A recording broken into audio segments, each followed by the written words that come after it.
Morning students, कैसे हैं आप लोग। स्वागत है आपका मसीह सेवाश्रम के ऑनलाइन स्टडी चैनल पे। जैसा कि पिछले क्लास में हम लोग डिस्कस कर रहे थे पार्ट्स ऑफ फ्लावर क्या हैं और उनके अंदर कौन कौन सी संरचनाएं होती हैं, उनको हम लोगों ने देखा था। उसमें जो बाकी बच गया था वो क्या था, एम्ब्रियो सैक यानी भ्रूण कोश की संरचना क्या है वो देखते हैं आज। तो चलिए शुरू करते हैं। यहां देख रहे हैं ओव्यूल। ओव्यूल का एक रफ डायग्राम यहां बना हुआ है जो पिछले क्लास में हम लोग डिस्कस कर चुके हैं। अब क्या है कि ओव्यूल के अंदर, जैसा कि वहां लिखा गया था, ओव्यूल के अंदर एम्ब्रियो सैक जो कि एक कैसी संरचना है, 8 न्यूक्लिएटेड एंड 7 सेल्ड स्ट्रक्चर है।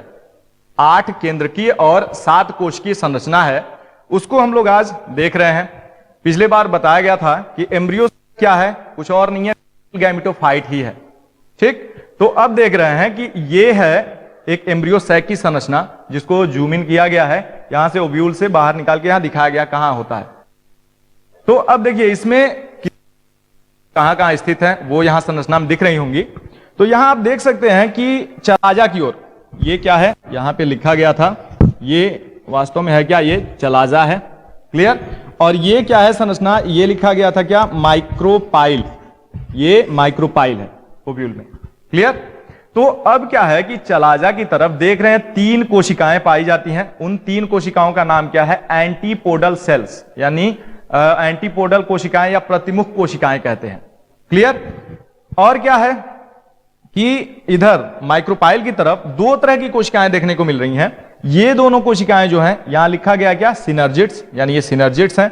और ये जो बीच में, इन दोनों कोशिकाओं के बीच में एक बड़ी सी कोशिका दिख रही है, उसी को कहते हैं एग सेल। वास्तव में यही एग सेल क्या है, यही एग सेल है फीमेल गैमेट।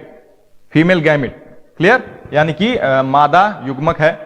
और बीच में 2 केंद्रक दिख रहे हैं, 2 केंद्रक, जिसको लिखा गया पोलर न्यूक्लियाई, या इसको N+N लिख सकते हैं।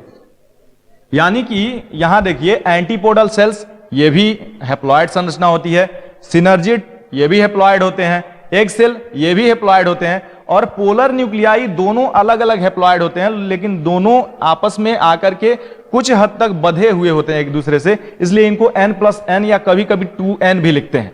ठीक। तो अब केंद्रक देखते हैं कितने न्यूक्लियस हैं इसमें। तो देखिए 1 2 3 4 5 6 7 8। Clear, 8 nucleated. क्लियर है। सेल देखते हैं कितने हैं, तो देख रहे हैं कि 3 इधर हैं और 3 माइक्रोपाइल की तरफ हैं। एक बीच में देखिए, ये एक बीच में ये बड़ा सा जो सेल दिखाया गया है, इस सेल में दोनों ये पोलर न्यूक्लियाई हैं। इस सेल को क्या कहते हैं, सेंट्रल सेल या सेकेंडरी सेल कभी कभी लिखते हैं, जो कि क्या होती है, डिप्लॉयड संरचना कह सकते होती है, या N+N संरचना होती है। क्लियर। तो ये अब कितना हो गया, 3 ये कोशिका, 3 ये कोशिका, और एक में ये बीच बड़ी वाली जो कोशिका सेंट्रल सेल वो हो गई। तो 3 3 और 1 7, तो 7 सेल्ड हो गया। इसीलिए लिखा गया था वहां कि जो एम्ब्रियो सैक है, फीमेल गैमेटोफाइट जो एम्ब्रियो सैक है, is 8 nucleated and 7 sailed structure. Clear. अब देखिए अब तक हम लोगों ने क्या क्या डिस्कस कर लिया, कि अब तक हम लोगों ने देखा कि फीमेल गैमेटोफाइट या एम्ब्रियो सैक क्या है, उसके अंदर कौन कौन सी संरचनाएं हैं। और पिछले क्लास में हम लोगों ने डिस्कस किया था कि मेल गैमेटोफाइट यानी कि पॉलन ग्रेन, उसके अंदर कौन कौन सी संरचनाएं हैं और उसकी संरचना कैसी है। तो दोनों मेल गैमेटोफाइट और फीमेल गैमेटोफाइट को हम लोग डिस्कस कर चुके हैं। अब नेक्स्ट क्लास में हम लोग डिस्कस करेंगे कि इन दोनों का निर्माण, यानी कि फॉर्मेशन कैसे होता है इन दोनों का, पॉलन ग्रेन का और एम्ब्रियो सैक का। क्लियर।